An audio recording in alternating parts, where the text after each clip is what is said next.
Language tough है, मानते हैं हम, एनसीईआरटी की जो लैंग्वेज लिखी हुई है हल्की सी टफ है, इतनी टफ भी नहीं है, लेकिन आप बिल्कुल विश्वास कीजिए आपको परेशानी नहीं होगी और एक बहुत ही ईजी वे में समझ में आएगा। क्योंकि देखिए जो एनसीईआरटी की बुक है ना, वो हमारी जो बेसिक है, बेसिक नॉलेज को मजबूत करती हैं, यानी हमारे फाउंडेशन को मजबूत करती हैं। जब हमारा फाउंडेशन मजबूत रहेगा तो मान के चलिए अगर किसी घर की दीवार किसी ऐसी नींव पर खड़ी हुई है जो बहुत ही मजबूत है, तो उस मकान की नींव पर या उस नींव पर हम कितना भी मंजिला मकान या दीवार खड़ी कर लें, कभी भी भविष्य में परेशानियां आने की कभी चिंता ही नहीं रहती है ना। तो चलिए हम स्टार्ट करते हैं। NCERT class 6 chapter number 2। इसमें जो चैप्टर नंबर 2 है, ये हमारा चैप्टर नंबर 2 अक्षांश एवं देशांतर रेखाओं के बारे में हमें जानकारी देता है। क्या हमारी अक्षांश रेखाएं क्या होती हैं, देशांतर रेखाएं क्या होती हैं, ग्लोब क्या होता है ना। तो इसके बारे में हम जानकारी करेंगे। तो पहले मैं थोड़ा सा ब्रीफ आपको नॉलेज दे देता हूं, या ये कहें कि थोड़ा सा बता देता हूं कि लैटिट्यूड और लॉन्गिट्यूड यानी अक्षांश और देशांतर रेखाएं क्या होती हैं।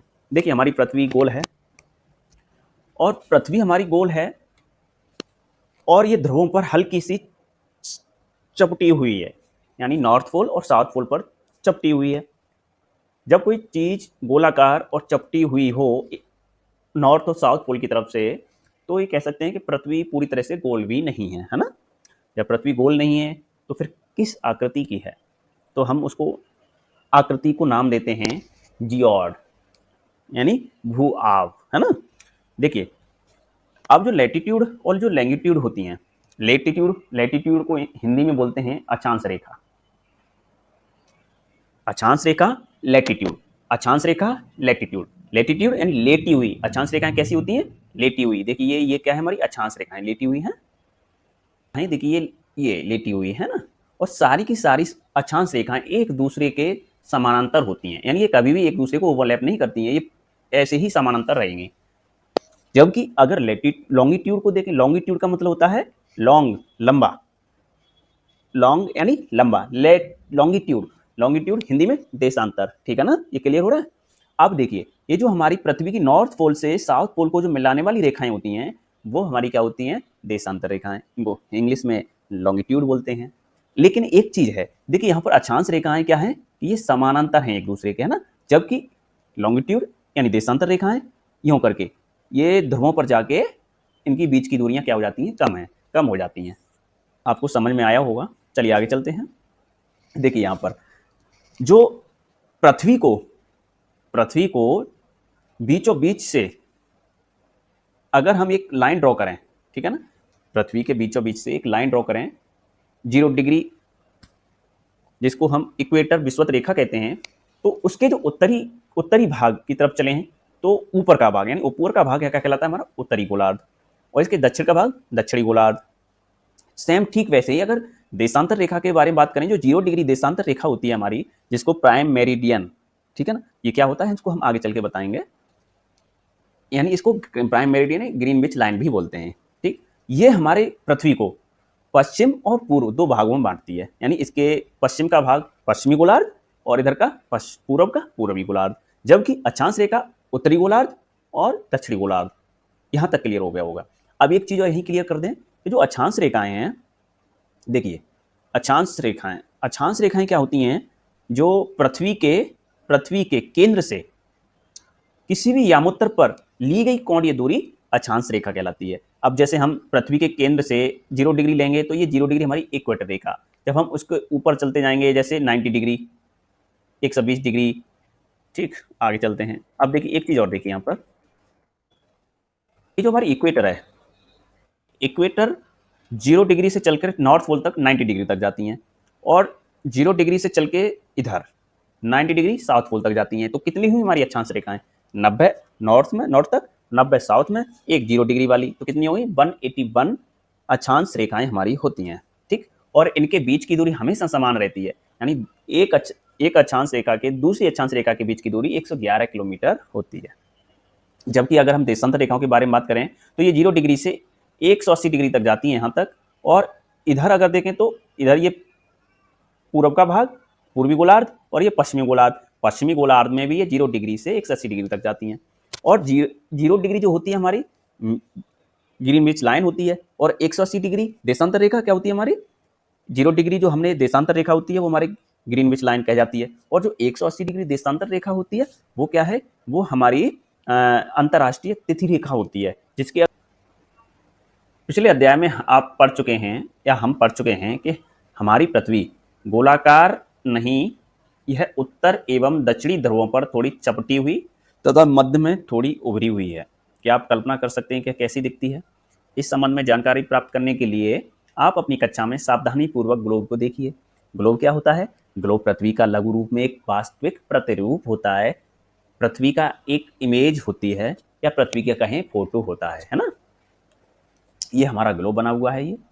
अब हम ग्लोब विभिन्न आकार एवं प्रकार के हो सकते हैं, जैसे बड़े ग्लोब जो आसानी से एक स्थान से दूसरे स्थान नहीं ले जाए जा सकते, जबकि पॉकेट में रखने वाले ग्लोब जो छोटे होते हैं उनको हम आसानी से ले जा सकते हैं एक जगह से दूसरे स्थान तक, या गुब्बारे जैसे ग्लोब जिनमें हवा भरी जा सकती है एवं आसानी से एक स्थान से दूसरे स्थान तक ले जाए जा सकते हैं। ग्लोब स्थिर नहीं होते हैं, इसे इस प्रकार घुमाया जाता है जैसे कुम्हार का पहिया लट्टू पर घूमता है। जैसे एक पहले हम ग्लोब को देख लेते हैं। ये ग्लोब है, ये एक आपको दिख रहा होगा, एक पिन यहाँ लगा हुआ है, एक पिन यहाँ लगा हुआ है, ये पिन आर पार है इसके, ठीक है, ये ग्लोब के आर पार है जिस पर ये टिका हुआ है। इसको इस ग्लोब की अक्ष बोलते हैं, ठीक। लेकिन वास्तव में पृथ्वी पर ऐसी कोई अक्ष नहीं है, उसे एक काल्पनिक रेखा बोलते हैं, ठीक है ना, जो पृथ्वी के बीचों बीच से जाती है। कहते हैं पृथ्वी की जो अक्ष एक काल्पनिक रेखा है जिस पर पृथ्वी टिकी हुई है और उसी पर घूमती है, रोटेशन करती है। कहाँ से? अपनी अक्ष पर। किधर से किधर? पश्चिम से पूर्व, ठीक। चलिए आगे चलते हैं। पृथ्वी के समान किसी गोले पर किसी बिंदु की स्थिति का वर्णन करना कठिन है। अब प्रश्न यह उठता है कि इस पर किसी स्थान की स्थिति कैसे बताई जा सकती है। इसके लिए हम कुछ बिंदुओं एवं रेखाओं के संदर्भ की जानकारी लेने की आवश्यकता होती है। ये किस बिंदुओं और रेखाओं की बात करें? जो अभी हमने अक्षांश रेखा और देशांतर रेखा जो अभी सबसे शुरुआत में समझा। आप देखेंगे कि एक सुई ग्लोब में झुकी हुई अवस्था में स्थित होती है, जिसे अक्ष कहा जाता है। ग्लोब पर वे बिंदु जिनसे होकर सिर्फ जो हमारी रेखा गुजरती है उन्हें दक्षिणी एवं उत्तरी ध्रुव कहते हैं। ग्लोब को इस सुई के चारों ओर पृथ्वी की भांति पश्चिम से पूर्व की ओर घुमाया जा सकता है। लेकिन याद रखें, इन दोनों में एक अंतर है। पृथ्वी पर वास्तव में ऐसी कोई सुई नहीं होती है, यह अपनी अक्ष पर चारों ओर घूमती है, जो एक काल्पनिक रेखा होती है। इसी के बारे में हमने थोड़ी देर पहले चर्चा की थी, है ना। तो चलिए अब आगे चलते हैं। देखिए, इनमें जो एक अन्य रेखा होती है वो 0 डिग्री देशांतर अक्षांश रेखा होती है, जिसे हम प्रस्वत व्रत या विषुवत रेखा कहते हैं। पृथ्वी के उत्तर में स्थित आधे भाग को उत्तरी गोलार्ध में बांट देती है और दक्षिण में स्थित आधे भाग को दक्षिणी गोलार्ध में बांट देती है। और देखो, ये हमारी विषुवत रेखा जो डॉट डॉट डॉट डॉट करके जा रही है, 0 डिग्री विषुवत रेखा है। इसे इक्वेटर बोलते हैं, इसे भूमध्य रेखा भी बोलते हैं, है ना। इस प्रकार विषुवत व्रत पृथ्वी पर एक काल्पनिक व्रत बनाती है। यानी देखिए, एक्चुअल में देशांतर और अक्षांश रेखाएं या पृथ्वी की जो अक्ष है वो कोई ऐसे पृथ्वी के ऊपर लाइनें नहीं ड्रॉ कर दी गई हैं, वो एक काल्पनिक रेखाएं हैं। हमने अपने जैसे अक्षांश रेखाओं से क्या फायदा हमको रहता है, ड्रॉ करने का क्या फायदा हुआ, ये प्रश्न उठता है ना कि हमने ऐसा क्यों किया कि पृथ्वी पर जो अक्षांश यानी लेटी हुई रेखाओं में विभाजित कर दिया। क्योंकि देखो, पृथ्वी 23.5 डिग्री अपनी अक्ष पर झुकी हुई है। जब पृथ्वी पर सूर्य का प्रकाश पड़ता है तो पृथ्वी हर जगह सूर्य का प्रकाश पृथ्वी पर एक समान नहीं होता है, ठीक। इसको हम आगे भी चल कर पढ़ेंगे, ठीक है ना। अभी हम यहाँ पर इसको रोक रहे हैं, अभी हम जो लिखा हुआ है उसको पढ़ते हैं, ठीक। इस प्रकार विषुवत व्रत पृथ्वी पर एक काल्पनिक व्रत बनाती है। यह पृथ्वी पर विभिन्न स्थानों की स्थिति बताने का सबसे महत्वपूर्ण संदर्भ बिंदु है। विषुवत व्रत से ध्रुवों तक स्थिति सभी समांतर व्रत को अक्षांश या समांतर रेखाएं कहा जाता है। देखिए, जो भी अक्षांश रेखा हमने पहले बता दिया, ये कभी भी अपने एक दूसरे को ओवरलैप नहीं करती हैं, ये हमेशा समानांतर ही रहती हैं, ठीक। विषुवत व्रत शून्य अक्षांश को दर्शाती है, क्योंकि विषुवत व्रत से दोनों तरफ ध्रुवों के बीच की दूरी पृथ्वी के चारों ओर के व्रत का 1/4 होती है। जैसे पृथ्वी गोला है ना, पूरी तरह से नहीं है, लेकिन हम अपने समझने के लिए गोला ही मान के चलते हैं उसको। तो जब हम गोले को 4 बराबर भागों में बांटेंगे तो 1/4 हिस्सा आएगा। जैसे एक सर्कल है, सर्कल 360 डिग्री का होता है, अगर चौथाई हिस्से में बांटेंगे तो प्रत्येक हिस्से में 90 डिग्री अंश कोण पड़ेगा। इसी तरीके से विषुवत रेखा के बारे में हम जान चुके हैं, और अन्य महत्वपूर्ण जैसे समानांतर रेखाएं यानी अक्षांश रेखाएं होती हैं उनके बारे में भी जान लेते हैं। जैसे उत्तरी गोलार्ध में कर्क रेखा 23.5 डिग्री, दक्षिणी गोलार्ध में मकर रेखा 23.5 डिग्री, विषुवत व्रत 66.5 डिग्री उत्तर में, और विषुवत व्रत रेखा 66.5 डिग्री दक्षिण में, है ना।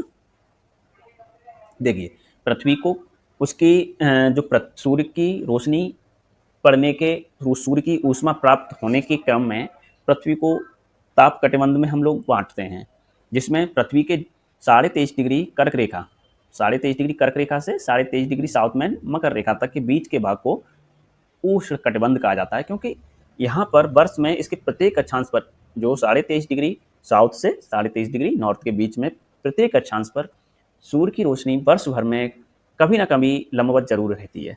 तो यहाँ पर सूर्य की रोशनी, सूर्य की जो ऊष्मा प्राप्त करने की जो सबसे ज़्यादा प्राप्त होती है, यहाँ सूर्य से ऊर्जा और उस सूर्य से ऊष्मा सबसे ज़्यादा प्राप्त इन्हीं अक्षांशों पर होती है। 23.5 डिग्री नॉर्थ के बाद में और 23.5 डिग्री साउथ के बाद में क्या होता है कि सूर्य की रोशनी पृथ्वी पर तिरछी होना शुरू हो जाती है, और कभी भी इनके अतिरिक्त अक्षांशों पर सूर्य का लंबवत प्रकाश नहीं पड़ता, जबकि उत्तरी ध्रुव और दक्षिणी ध्रुव में तो सूर्य का प्रकाश पहुंचता ही नहीं है, हमेशा साल भर बर्फ जमा रहता है।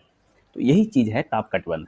कर्क रेखा एवं मकर रेखा के बीच के सभी अक्षांशों पर सूर्य वर्ष में एक बार दोपहर में सिर के ठीक ऊपर होता है, इसलिए इस क्षेत्र में सबसे अधिक ऊष्मा प्राप्त होती है तथा इसे उष्ण कटिबंधी कहा जाता है। अब ये चित्र जो बना हुआ है आप इसका अवलोकन कर लीजिए सही से, है ना। देखिए, जो ये हम पढ़ा रहे हैं, जो मटेरियल से पढ़ा रहे हैं, इसकी जो पीडीएफ है हम अपने टेलीग्राम चैनल पर डाल देंगे, वहाँ से आप इसको डाउनलोड करके अपने मोबाइल में रख सकते हैं और इसका रिवीजन कर सकते हैं। और टेलीग्राम का लिंक हम डिस्क्रिप्शन में डाल देंगे, जहाँ से आप उसको देख सकते हैं, है ना। चलिए, ये हम पढ़ चुके हैं। कर्क रेखा तथा मकर रेखा के बाद किसी भी अक्षांश पर दोपहर का सूर्य कभी भी सिर के ऊपर नहीं होता, ध्रुव की तरफ सूर्य की किरणें तिरछी होती जाती हैं। इस प्रकार उत्तरी गोलार्ध में कर्क रेखा एवं उत्तरी ध्रुवव्रत तथा दक्षिणी गोलार्ध में ये मकर रेखा एवं दक्षिणी गोलार्ध में मकर रेखा में दक्षिणी ध्रुवव्रत के बीच वाले क्षेत्र का तापमान मध्यम रहता है। जो ये वाला एरिया ना, ये यहाँ पर, और इधर नॉर्थ में ये वाला एरिया, ये मध्यमान रहता है, यहाँ न ज़्यादा गर्मी न ज़्यादा सर्दी, इसलिए इन्हें शीतोष्ण कटिबंध कहा जाता है। ठीक। उत्तरी गोलार्ध में उत्तरी ध्रुवव्रत एवं उत्तरी ध्रुव इनके बीच तथा दक्षिणी गोलार्ध में दक्षिणी ध्रुवव्रत और दक्षिणी ध्रुव के बीच के एरिया को शीत कटिबंध कहा जाते हैं, क्योंकि यहाँ सबसे ज्यादा ठंड यहीं रहती है, सूर्य की रोशनी पहुंचती नहीं है, बर्फ जमी रहती है। ठीक।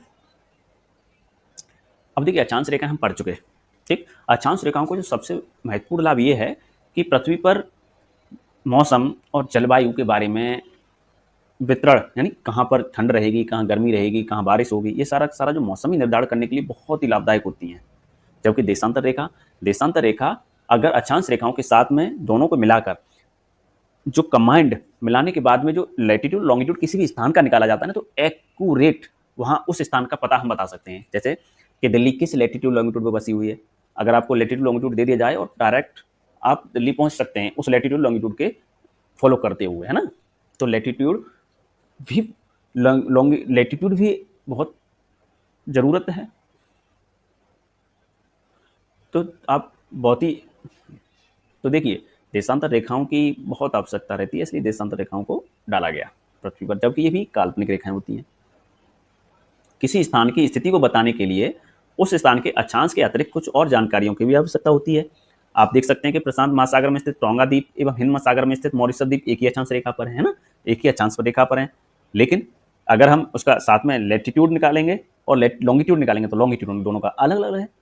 उनकी सही जानकारी है पता करना होगा कि उत्तरी ध्रुव को दक्षिणी ध्रुव से जोड़ने वाली जो संदर्भ रेखा से पूर्व में है या पश्चिम में है, क्योंकि देखो हमने उत्तरी ध्रुव से दक्षिणी ध्रुव में जोड़ने वाली रेखा क्या होती है, हमारी देशांतर रेखा होती है, और हमारी जो 0 डिग्री जो देशांतर रेखा है वो ग्रीनविच लाइन होती है ना। इनके बीच की दूरी देशांतरों के अंशों में मापा जाता है, प्रत्येक अंश को मिनट में तथा मिनट को सेकंड में विभाजित किया जाता है। और ये अर्धवृत्त होते हैं, क्या देशांतर रेखा क्या होती है, अर्धवृत्त होती है, क्योंकि पृथ्वी पर कोई भी देशांतर रेखा खींची जाए वो एक अर्ध पृथ्वी को 2 बराबर भागों में ही बांटेगी। जब ये देशांतर रेखाओं को ध्रुवों की तरफ बढ़ती हैं तो क्या हो जाता है, इनकी बीच की दूरी घटने लगती है और ये ध्रुवों पर आपस में मिल जाती हैं।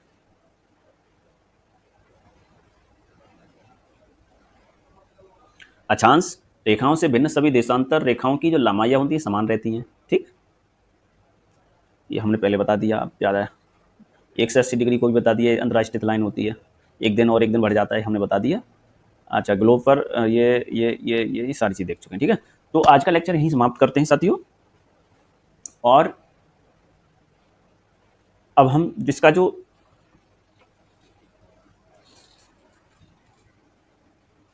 आज का लेक्चर यहीं समाप्त करते हैं। तो चलिए जो इसका समय की गणना करना किसी भी स्थान का वो हम कल देखेंगे। ठीक, धन्यवाद सर।